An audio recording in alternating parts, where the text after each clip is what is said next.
Bonjour à toutes et tous, c'est Julien du blog Réussir son management et je suis ravi de vous retrouver aujourd'hui pour une nouvelle vidéo. Alors aujourd'hui on va parler de l'art du feedback, c'est essentiel. Alors le feedback finalement il y a 3 types de feedback mais finalement il n'y en a que 2 qui en pratique existent. Les 3 feedbacks, c'est le feedback positif, tout va bien, on dit que tout va bien, grosso modo c'est ça. Le feedback intermédiaire on va dire, c'est-à-dire le feedback où beaucoup de choses ont été bien faites et puis il reste des choses à faire. Et puis le 3e feedback négatif où tout est mauvais. Alors j'y crois pas au feedback négatif, il y a toujours quelque chose qui a été bien fait. C'est pour ça que je dis qu'en théorie il existe le feedback négatif, mais en pratique il y a toujours quelque chose qui a été bien fait. Et même si on ne voit rien qui a été bien fait, il va falloir trouver. Parce qu'à un moment donné, faire un feedback négatif, ça sert à rien à part démotiver notre employé. En effet, la première étape du feedback, ça va être déjà de ne pas critiquer l'employé, mais plutôt de parler d'une situation. J'ai donné un exemple très concret. Un collaborateur nous a remis son dossier, une grosse partie a été bien faite et il y a certains manques. Il ne faut pas dire que l'employé a mal travaillé. Il faut dire que dans ce dossier-là, il y a certains manques, il nous manque un graphique, il nous manque quelques chiffres, voilà.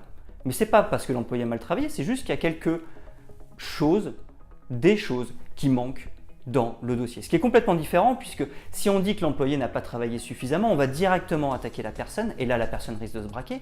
Alors que si on dit voilà dans le dossier il manque des éléments comme une petite partie chiffrée ou un graphique par exemple, l'employé ne le prendra pas pour lui, c'est simplement un constat objectif sur une chose qui est séparée de ce qu'est la personne.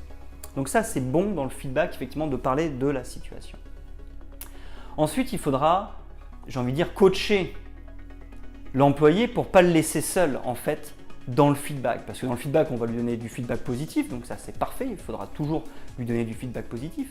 Mais en plus de ça, sur les axes d'amélioration par rapport à l'objectif, il va falloir aider l'employé, le soutenir pour qu'il trouve des objectifs et le mettre en dynamique. Il faut que quand l'employé sort de l'entretien du feedback, il ait des objectifs en tête parce que c'est ça qui va motiver. Donc finalement, l'idée c'est je donne de la reconnaissance et je dis ce qui se passe bien par rapport au projet.